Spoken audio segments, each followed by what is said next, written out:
Hello my lovelies, and welcome back to another astrology video. Today we will be diving into the new moon in Taurus that's going to be happening on May 16th.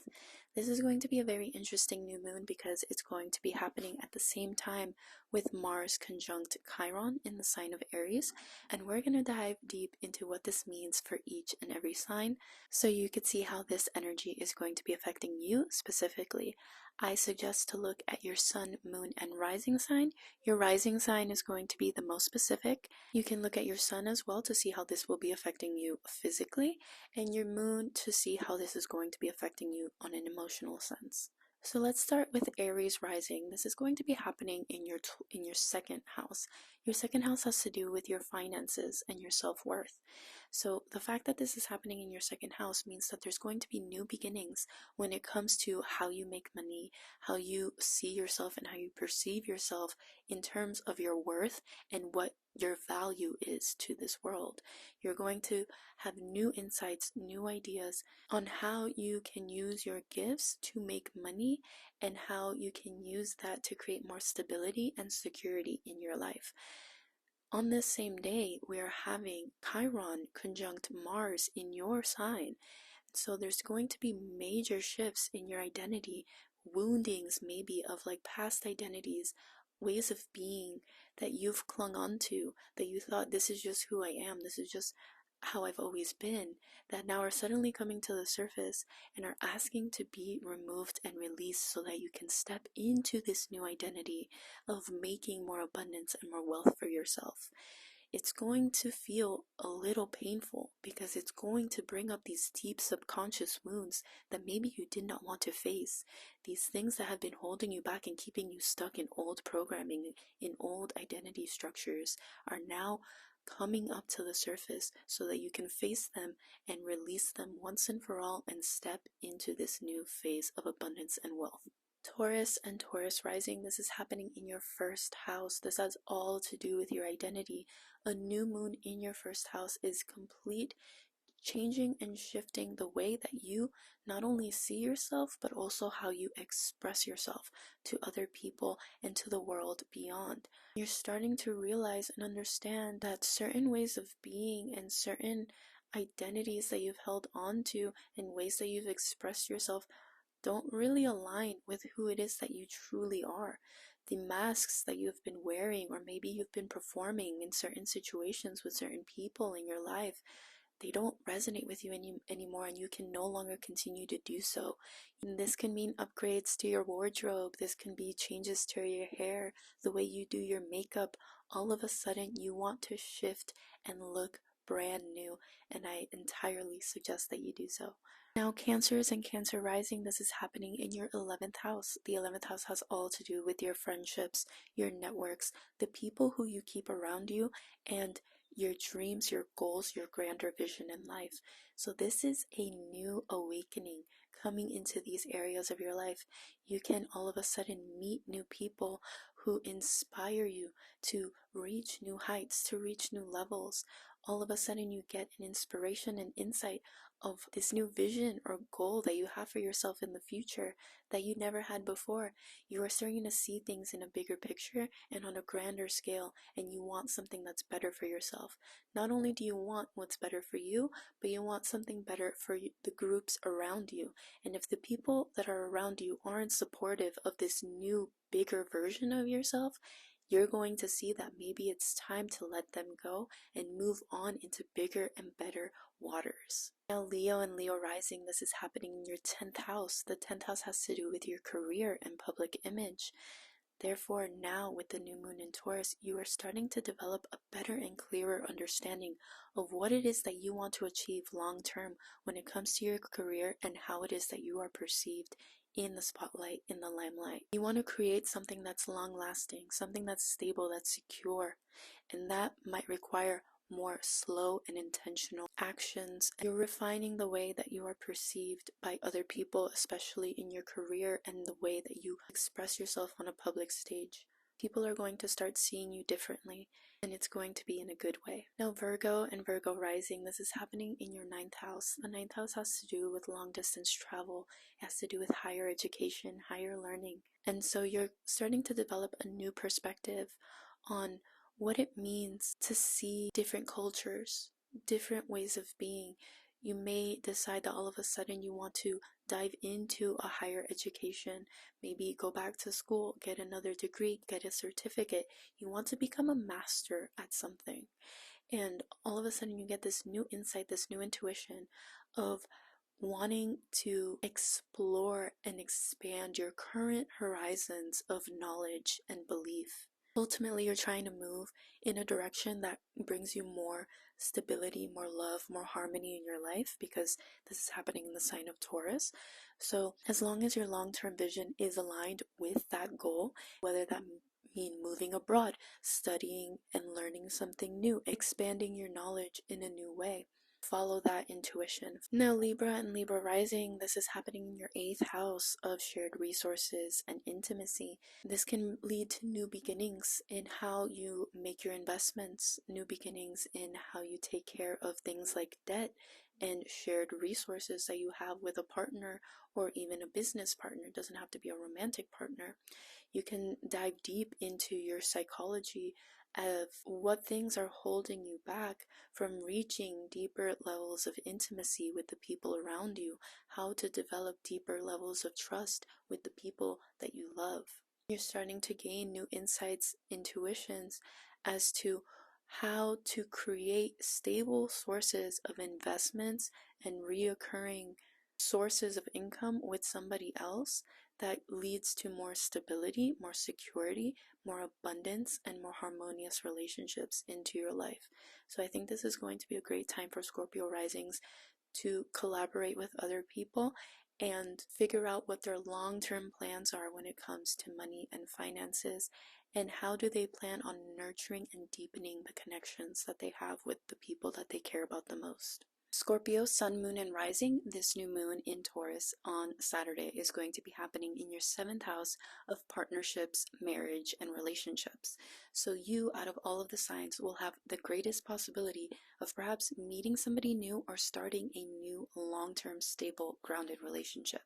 Because this new moon is happening in the sign of Taurus, Taurus is all about looking for something that is grounded, loving, harmonious, stable. If your recent relationships or if your past relationships haven't been reflecting these types of values, you are now deciding to maybe move away from those types of people and relationships and move closer more towards these better, higher values that feel more aligned with where you're moving in this stage of your life. There is also a possibility that you are being asked to shed an old identity structure or even some old identity beliefs that you have holding on to when it comes to your relationships. Maybe feeling like you aren't deserving or worthy of a relationship that is stable, loving, and grounded. You're going to be asked to face these wounds, face these belief systems, and heal them so that you can move towards relationships that are better aligned for you. The fact that Mars and Chiron will be conjunct in Aries on this exact same day is highlighting these wounds, especially when it comes to your daily work and routines. So it could be something that you do on a daily basis is now being called up to your attention to be shifted and changed so that you can now embody this new identity that you're creating for yourself. And by making those changes and making those shifts in your daily work and routines, you will possibly encounter new people in different environments that now open you up to this new possibility of creating more stable, loving, grounded relationship. If you are single and looking for a relationship, I would say the days following the new moon would be the best time to set any type of intentions or manifestations to call in the ideal partnership, the ideal situation for you. If you are currently in a relationship and you feel like it's maybe not everything that you are hoping for, it doesn't feel stable, grounded, secure, loving, then set those intentions as well. Or even if you decide that maybe it's time to let things go or maybe start a new chapter in your relationships, now would be the optimal time to do so. If you are in a loving, stable, committed relationship and you are a Scorpio or Scorpio rising, then this is just further confirmation to solidify or even start a new chapter within your relationship with your partner. Maybe you decide to start something new, create something together, something that bonds you guys even more so. So it's a great time, I would say, for Scorpio and Scorpio risings when it comes to love and relationships for this new moon. Sagittarius and Sagittarius rising, this is happening in your 6th house. Your 6th house has to do with your routines, your health, your job, your day-to-day job. So it's all of your daily routines and habits.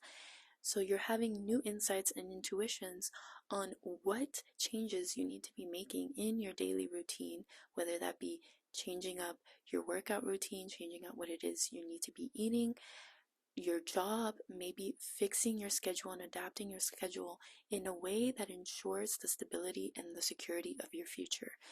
So making sure that you're taking the time on this day of the new moon to let go of any identities and old patterns that you may have been holding on to about what you feel like you're worth, on what you think is possible for you to achieve with your health and your well-being.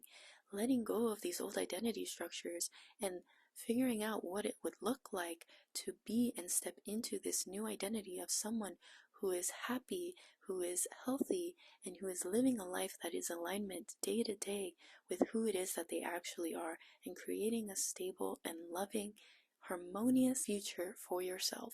Capricorn and Capricorn rising, this is happening in your 5th house. The 5th house has to do with your creativity, your romance, but it's more like short dating flings as opposed to long-term relationships like the 7th house. So this is a great new moon for connecting with what you find pleasurable, or what is something that you wanted to explore creatively that expands your way of being, that maybe creates a new stable source of income for you as well, because Taurus being in your 5th house, it is possible that you can make money through your creativity. What is a new creative venture or expression that you've been interested in, that you want to explore, that can perhaps lead to some sort of financial or monetary value? This new moon can also indicate a new dating potential. Even though this is the 5th house, being in the sign of Taurus, it's about stability, it's about security. So even if it doesn't last forever, this is someone who's going to be grounded, someone who's going to be stable, someone who's going to support you and love you and care for you in a way that feels very satisfying for you. Aquarius and Aquarius rising, this is happening in your 4th house. The 4th house has to do with your home and family life. And so having a new moon in the sign of Taurus in your 4th house would mean that you're looking for a home and family life. Perhaps you're making changes, new beginnings, new shifts happening in this area because you're looking for something that's more stable, something that's more grounded, something that's more secure. This doesn't necessarily mean that you don't already have a stable and secure foundation. This just means perhaps that you're taking this time during this new moon to spend this time at home and be a little bit more of a hermit. Relish in that stability and security that you have for yourself. Now, if you don't feel like you have a very stable or secure living environment at the time, it's going to feel like you really need to figure that out during this new moon. You're going to be setting these intentions. You're going to be visualizing and idealizing what would be the perfect home situation for you. I would definitely take the time to set your intentions and to write down what that would look like for you. What does having a stable, loving, and secure home life look like for you? And envision that during this time of the new moon to help call that into your life. Remember that the 4th house also has to do with the security and stability that we feel within ourselves, and having our body be a home and a resting place for ourselves. So also looking at your own nervous system, your own body, and seeing how that feels. Do you feel safe within your own body? Do you feel safe within the home that is you? And what can you do? What types of identity structures, belief systems, what is it that you need to remove so that you can feel more stable, secure, and grounded in yourself, and therefore in your own home as well? And now finally, Pisces and Pisces rising, this is happening in your 3rd house. The new moon in the third house has to do with new thoughts and ideas when it comes to your communication, your speech. All of a sudden, your mind can light up with all of these different creative ideas that you wish to use to express your voice, to communicate your truth.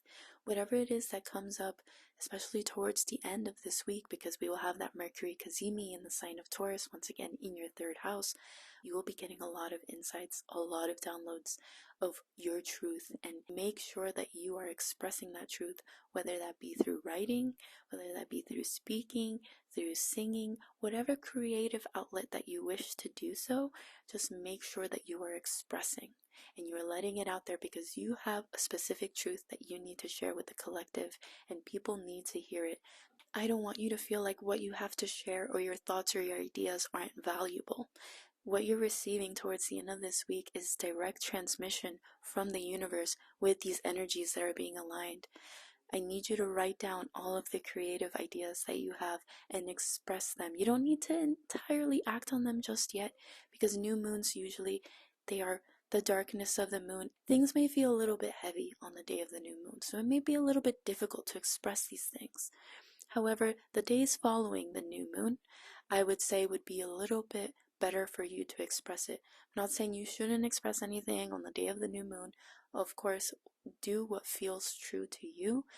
But if you feel, over emotional, if you feel like things are a little too heavy on the day of the new moon, that's totally normal. Just wait a few days, write down everything that you're experiencing, and then come back to it and make sure that you're expressing it in your beautiful Piscean creative way. So, that is all for the new moon in Taurus. Thank you so much for watching, and let me know down in the comments your sun, moon, and rising sign to see how this is affecting you and how you're feeling this energy. Thank you all so much for watching, and I'll see you all in the next video.